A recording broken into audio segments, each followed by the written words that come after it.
जय गुरुदेव। लंबा मार्ग दूर घर,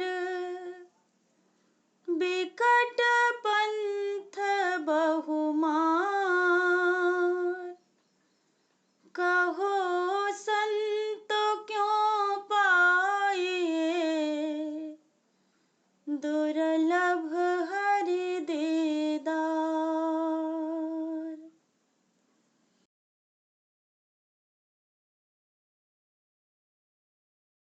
मेरे गुरुदेव मुझको देना सहारा, कहीं छूट जाए न दामन तुम्हारा। मेरे गुरुदेव मुझको देना सहारा, कहीं छूट जाए न दामन तुम्हारा।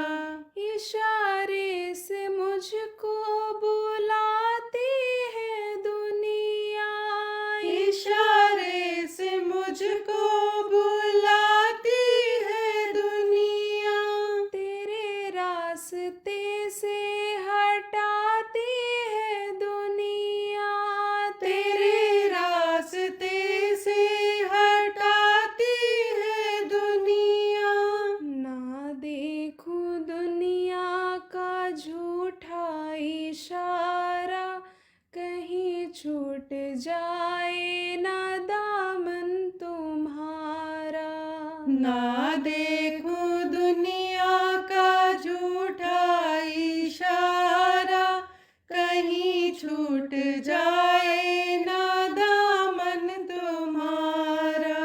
तेरे दरस को ये अखियाँ है प्यासी, तेरे दरस को ये अखियाँ है प्यासी। छाए रही है मन पर उदासी, छाए रही है मन पर उदासी।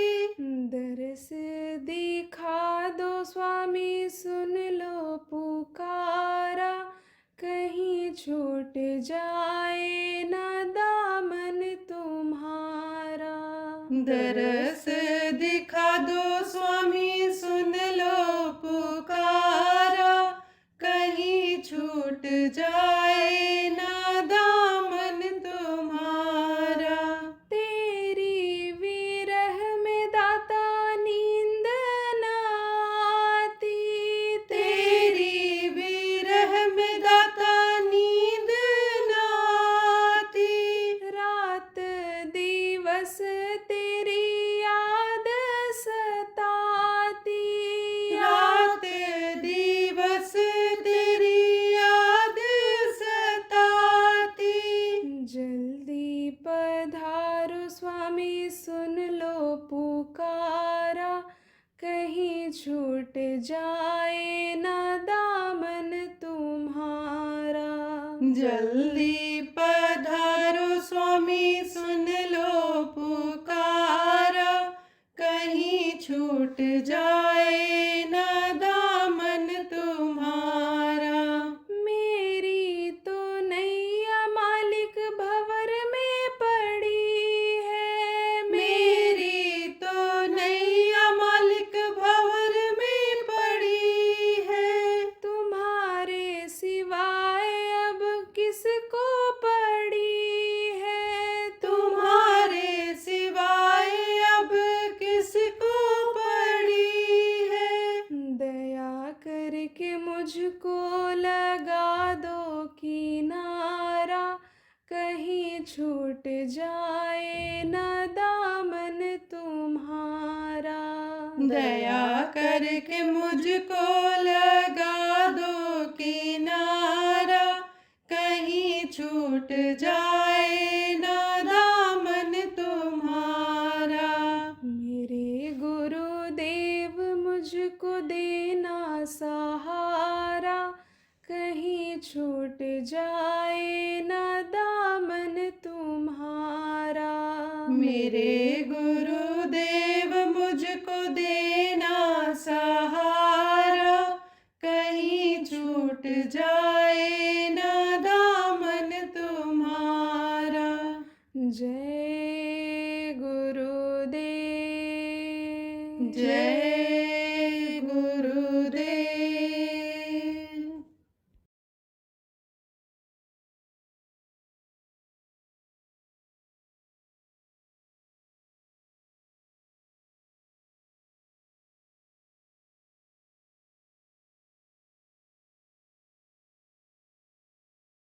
जब वो पैदा करने के बाद ही अलग हो गए थे, ईश्वर जिनको कहा गया, ज्योति निरंजन जिनको कहा गया, वो अलग हो गए थे जब, तो बच्चों ने उनको देखा नहीं था।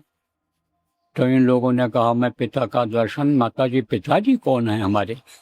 बोले पिताजी हैं तुम्हारे, लेकिन वो तुमको मिल नहीं सकते हैं, उनको देख नहीं सकते हो तुम। बोले मैं देखना चाहता हूँ, मैं दर्शन करना चाहता। बोली ऐसे दर्शन नहीं होता है, उसके लिए योग साधना करनी पड़ती है, तब होता है। दर्शन दें न दें उनकी मर्जी के ऊपर है, क्योंकि उन्होंने कहा है मेरे पास कोई आ नहीं सकता, मुझसे कोई मिल नहीं सकता है। वो यहाँ से काफ़ी दूरी पर हैं, तो वहाँ तुम कैसे पहुँच पाओ? बोले माता जी मैं तो दर्शन करके ही दम लूँगा। निकल गए तीनों एक धुन में। कहाँ के लिए? ध्यान लगाने के। बहुत समय बीत गया ध्यान लगाने।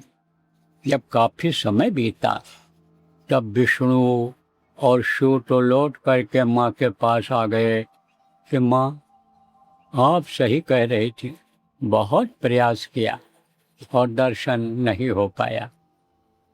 माँ ने कहा सही कह रहे थे, वो जो वचन कहे थे सत्य है। फिर माँ ने कहा कि रचना करो, लेकिन काम वो अलग अलग सबको सौंपना चाहती थी, तो एक पुत्र ब्रह्मा उसमें आए नहीं थे। तब माँ को चिंता हुई, फिक्र हुई कि रचना करने में देर हो रही है। तब आद्या ने एक शक्ति उत्पन्न किया, एक कन्या उत्पन्न किया, उसको भेजा, जिसका नाम गायत्री रखा। और वो गई ब्रह्मा को बुलाने के लिए। तो ब्रह्मा बैठे हुए थे आसन, और ब्रह्मा को जगाया उसने, तोड़वाया आसन और कहा चलो माँ ने बुलाया, आप अभी तक नहीं पहुँचे। और विष्णु और शिव वहाँ पहुँच गए माँ के पास। तब उनको फिक्र हुई एक तरह से जैसे फिक्र हो जाती है, या कहो कि जलन हो जाती है। देखो उनको दर्शन हो गया, हमको नहीं हुआ। तो अब आप ये समझो, कहा है ना कि स्वार्थ लाभ करें सब प्रीति, और सुर नर मुनि सबकी यह रीति। सुर किसको कहा गया? देवताओं को कहा गया। तो सच पूछो तो स्वार्थी अभी होते हैं, और स्वार्थी रहे। इतिहास तवारीख जिसको कहते हो, हिस्ट्री जिसको कहते हो, वो बता रहा है। तो इन्होंने सोचा कि उनको तो दर्शन हो गया, हमको तो हुआ नहीं, तो हम कैसे जाएंगे? लज्जित हो जाएंगे। माँ कहेगी देखो इनको हो गया, तुमको नहीं हुआ। तब उन्होंने षड्यंत्र रचा। कहते ना, नहीं असत्य संपातक पुंजा। असत्य जो होता है, झूठ जो होता है, वो समझो कि आदमी के अस्तित्व को खत्म कर देता, मिटा देता है, कोई उसका स्थान नहीं रह जाता है। इसीलिए कहा गया है कि सत्य हमेशा बोलना चाहिए, और सत्य जब बोलते हो तो याद रहता है, और सत्य जब नहीं बोलते हो, असत्य बोल देते हो, तो जब फिर उस पर कोई बराबर पूछने लगता है सवाल पर सवाल, तब आप एक झूठ का 10 झूठ बोलते हो, और बाद में वो भी झूठ खुल जाता है। लेकिन सत्य बोलोगे तो सत्य हमेशा सत्य रहा है, क्योंकि ये सत्य का ये देश है, यानी सत्यलोक, यानी वालों की दया इस पर है। उन्हीं की दया से, उन्हीं के मसाला से ये लोक बना है। सारे लोग उन्हीं के मसाला से नीचे के जो हैं वो बने। तो अब आप ये समझो प्रेमियों, बच्चों और बच्चियों, कि उन्होंने ये सोचा कि भाई गवाही अब बनाना जरूरी है। मैं तो झूठ बोल दूंगा कि मुझे पिता का दर्शन मिल गया, लेकिन यह लड़की जो आई है, ये अगर झूठ बोल दे तो गवाही हो जाएगी, पक्का हो जाएगा। तो उससे कहा कि देख, जिस काम के लिए आए थे वो काम तो हुआ नहीं, तो झूठ मुझे बोलना पड़ेगा और मैं बोलूँगा, लेकिन तू गवाही दे देना कि हाँ पिता का दर्शन इनको हो गया। तब वो बोली, हम गवाही नहीं देंगे, हम झूठ नहीं बोलेंगे, हम झूठ नहीं बोलेंगे। अरे बोले, बोल देना। नहीं नहीं, हम झूठ नहीं बोलेंगे। अरे तू बोल झूठ बोलने का, कि झूठ बोलेगी तो कैसे तेरे को खुश किया जाए। तो कहा नहीं, को अस जगत विमल बैरागा, गोस्वामी जी महाराज ने और संतों ने सब स्पष्ट लिख दिया, हर चीज को छोड़ा नहीं। को अस जगत विमल बैरागा और नारी नयन सर जा ही न लगा। एक बार नारी का नयन अगर आदमी देख ले, या हृष्ट पुष्ट तंदुरुस्त के नयनों में औरत देख ले, तो समझ लो फिर जैसे घास और आग इकट्ठा हो और कभी भी घास के ऊपर आग पड़ जाए या आग के ऊपर घास पड़ जाए और जलने लग जाए, बस यही बात समझ। बस उसके मन में पाप आ गया, उस लड़के के मन में पाप आ गया, जिसका नाम आप पे समझो गायत्री रखा था भाई। उसने कहा आप हमारे साथ अरति भोग करो, संभोग करो, तब मैं झूठ बोलूं। तो अब वहां देखो ब्रह्मा स्वार्थ में अपराध कर बैठो। कहा गया ना, आए थे हरि भजन को, होटन लगे कपास, इस धरती पर पैर रखा था, भेजा गया था भगवान के भजन के लिए, भगवान की प्राप्ति के लिए। और किस काम में फंस गए, निरर्थक काम में फंस गए। खाने के बाद किसी को याद रहता है क्या खाए थे, सोने के बाद पता चलता है क्या कहाँ सोए थे, लेकिन बस खाने सोने अच्छा करने के चक्कर में फंस गए, छोड़ दिया असली काम। ऐसे ही असली काम को छोड़ करके और गृहस्थी बसाने के चक्कर में आ गए ये, और इन्होंने उसके साथ उसको इसी तरह से करके खुश किया। तो आप दोनों प्रेम से अनुसंधान को तैयार हो गए कहने के लिए। तो अब देखो, जब आदमी गलती करता है तब उसकी बुद्धि उसी तरह की हो जाती है, खराब हो जाती है। और जब नियम का उल्लंघन करता है, नियम को जब वो तोड़ता है, तब एक बार नियम को तोड़ देता है, तो एक नियम को तोड़ेगा तो 2, 4, 10 नियम तोड़ने की उसकी आदत बन जाती है। जैसे झूठ कोई बोला तो झूठ बोलने की आदत बन जाती है, एक बार 2 बार बोला। चोरी किया तो चोरी की आदत बन जाती है, व्यभिचार किया व्यभिचार की आदत बन जाती है। ये ऐसा होता ही है, ये यानी ऐसी रचना में ही ये स्वभाव आ गया है। तब उन्होंने कहा भाई ब्रह्मा ने कि एक गवाह से पक्का नहीं माना जाएगा,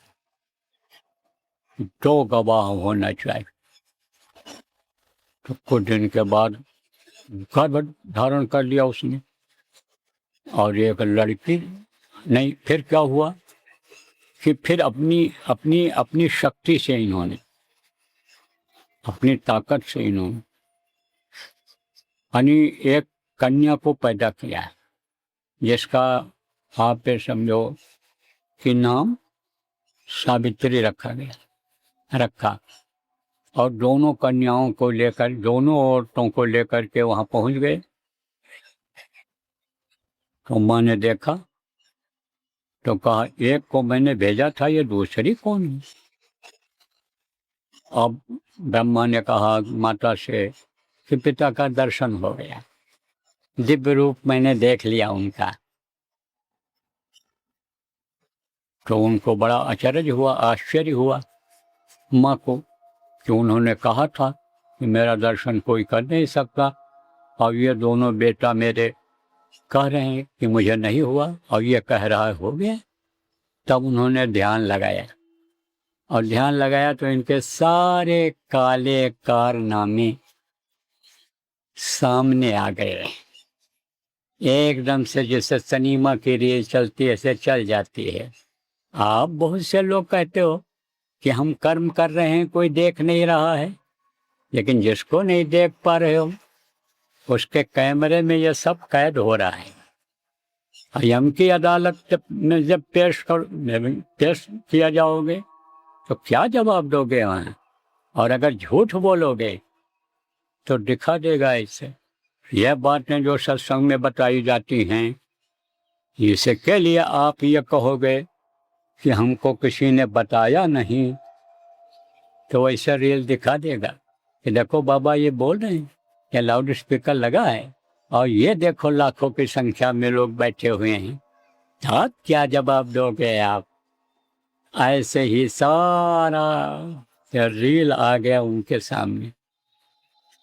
तब उसी क्रोध में उन्होंने इनको श्राप दे दिया और कहा जाओ, उनको मैं श्राप देती हूँ, कलयुग में तुम्हारी कोई पूजा नहीं करेगा। और कन्याओं को कहा, उनको लड़कियों को कहा, क्या तुम चौड़ा और केतकी की फूल बनोगे, किसी भी देवता के ऊपर मूर्ति पर नहीं चढ़ाई जाओ, कोई तुमको सूंघेगा नहीं, कोई कदर तुम्हारी नहीं करेगा, तुम अपनी जगह पर ऐसे बनी रहोगे। श्राप तो दे दिया, लेकिन गुस्सा हमेशा नहीं रहता है। जब शांत हुआ तब इन्होंने कहा भाई लाओ, अब हम सृष्टि की रचना करें, अब इनको हम अधिकार दें कि सृष्टि की रचना करें। वहाँ पर अगर वो चाहती तो ब्रह्मा को अलग कर देती, लेकिन पुत्र मोह बड़ा मोह होता है। पुत्र के लिए देखो क्या क्या नहीं कर डालता। यह औरतें पुत्र के लिए देखो अपनी असमत भी लुटा देती हैं, अपने समझो सतीत्व को भी खत्म कर देती हैं। पुत्र की इतनी इच्छा होती है, चाहे वही पुत्र फिर पैदा होते हो संभालते जूता क्यों न मारे काल पर, लेकिन ये मोह होता है, पुत्र मोह होता है। वो तो भूल भ्रम का देश है, माया पर्दा डाल दिया है, भूल जाती है। नहीं पुत्र मर जाए अभी तो माँ ऐसे मर जाएगी सोचते सोचते प्यार में उसके।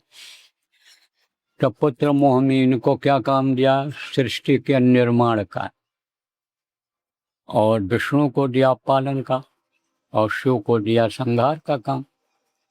यह काम दे दिया और कहा कि तुम अब सृष्टि की रचना करो। जय गुरुदेव। परम संत बाबा उमाकांत जी महाराज के आगामी कार्यक्रम की सूचना के पश्चात सत्संग पुनः प्रसारित होगा। जय गुरुदेव। बंधन से मुक्ति दिलाने वाले वक्त गुरु का आगमन। बाबा उमाकांत जी महाराज का कार्यक्रम 26 अगस्त 2026 सायं 6 बजे से प्रार्थना, ध्यान, भजन व संदेश। 27 अगस्त 2026 प्रातः व सायं 5 बजे से ध्यान, भजन व सत्संग। 28 अगस्त 2026 प्रातः 5 बजे पूजन, सत्संग, रक्षा प्रसाद वितरण। स्थान सतना चित्रकूट रोड, बाबूपुर, चित्रकूट, जिला सतना, मध्य प्रदेश। संपर्क नंबर 8959662199 व 9893346223। जय गुरुदेव।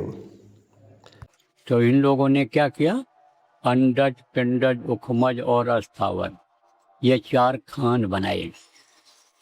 4 खान 84 लाख योनियों का आपने नाम सुना होगा। तो इन्होंने 4 खान बनाया और 84 लाख योनियां बनाई। अब आपको बताते हैं इनमें क्या क्या आता है। 4 खाने में आपके समझो कि अंडज, पिंडज, उखमज और अस्थावर। अस्थावर किसको कहते हैं? पेड़ और पौधे, ये अस्थावर हैं। और अब आपको बता दूं कि इधर उन्होंने गुण भी दिए थे उनको। कौन गुण दिया? आर्या को काल निरंजन ने कौन सा गुण दिया? रजोगुण, तमोगुण, सतोगुण, ये उनमें से निकला था। उन्होंने अपने शक्ति में से दिया था, धार में से दिया था। ये सब धार से ही रहा है। शक्ति ऐसे नहीं रही है कि जेब में से निकाल के दे दिया हो या तौल करके नाप करके दे दिया हो।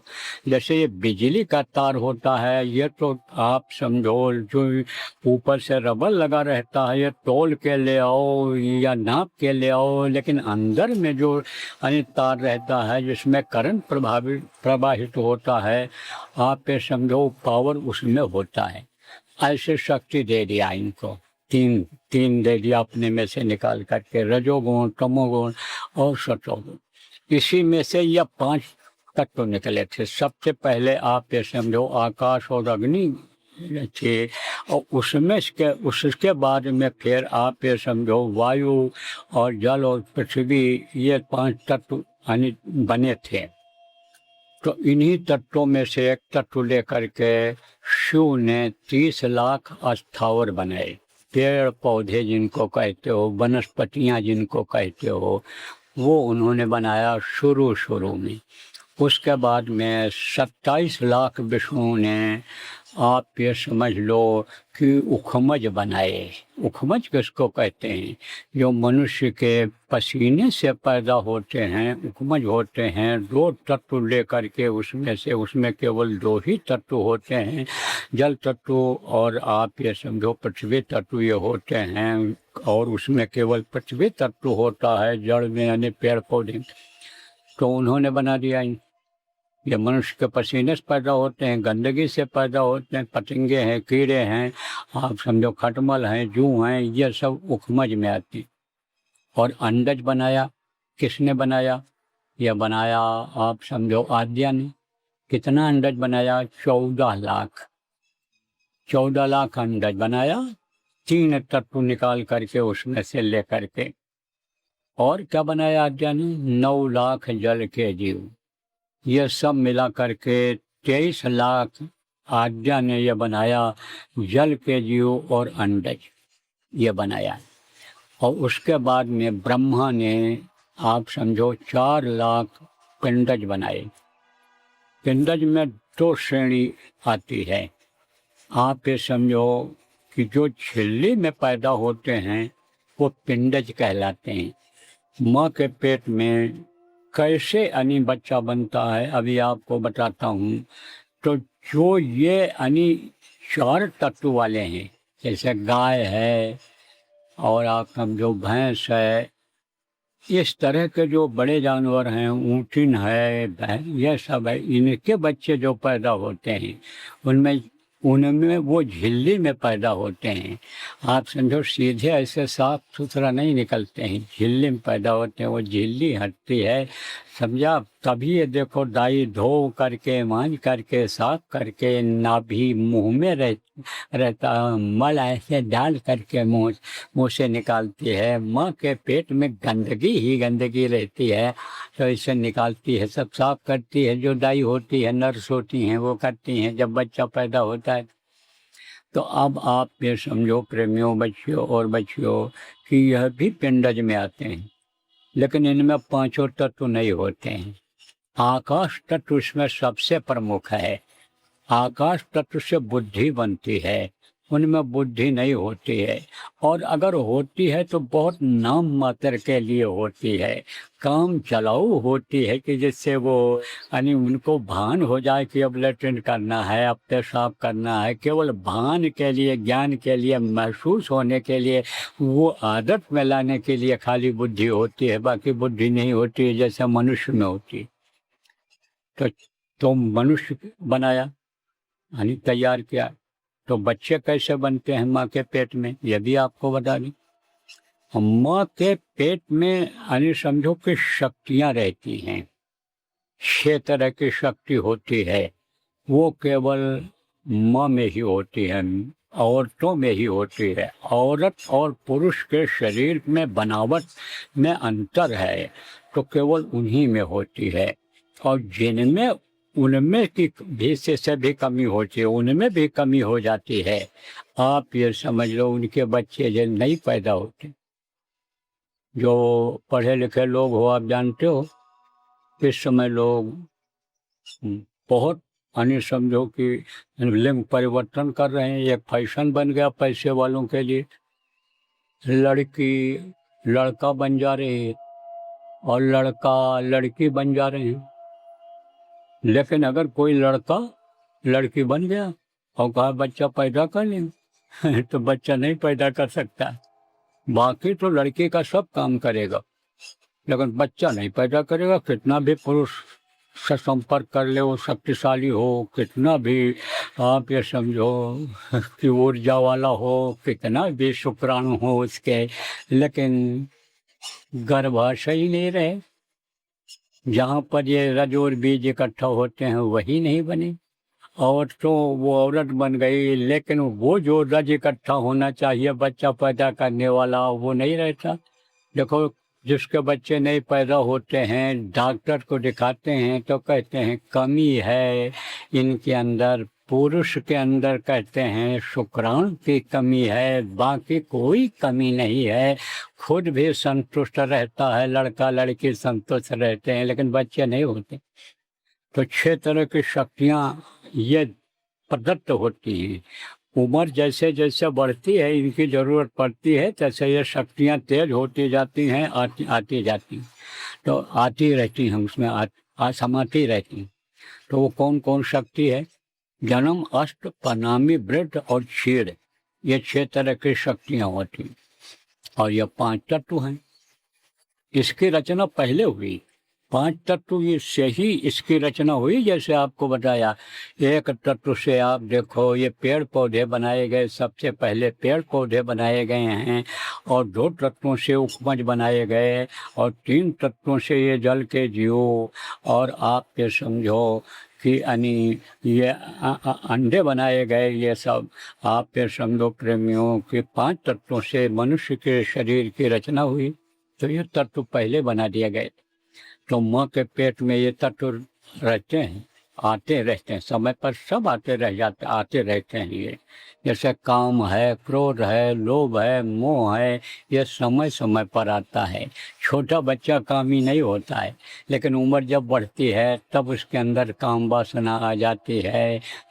पैदा होता है कुछ जानता ही नहीं है, थोड़ा बड़ा होता है तब मोह आता है, और फिर लोभ आता है, अहंकार आता है। इस तरह से ये आते रहते हैं। तो अब आप ये समझो कि आकाश तत्व में 2 चीज़ें पाई जाती हैं, ऋणात्मक ऊर्जा और धनात्मक ऊर्जा, जिसको सूर्य ऊर्जा और चंद्र ऊर्जा कहा गया है। तो अब आपको ये बताऊं कि दोनों अनुसंधों में घर्षण होता है। ऐसे जैसे ये देखो, ऐसे बादल टकराते हैं तो आवाज़ होती है। ऐसे जब किसी भी चीज़ में घर्षण होगा, कोई चीज़ रगड़ोगे तो उसमें आवाज़ होगी।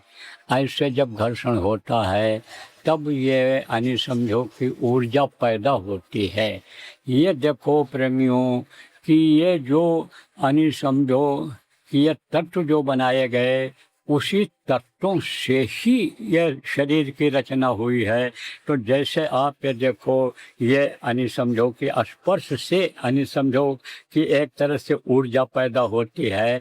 अगर गलत नियत से किसी के औरत के लड़के के हाथ को रगड़ो तो उस तरह की ऊर्जा पैदा होगी। अगर प्यार भाव से किसी को ऐसे सहला दो तो फिर उसको शांति मिलती है, अच्छा लगता है एक तरह से। लेकिन वो बात नहीं होती। भाव के हिसाब से ही भावना जगती है आदमी की।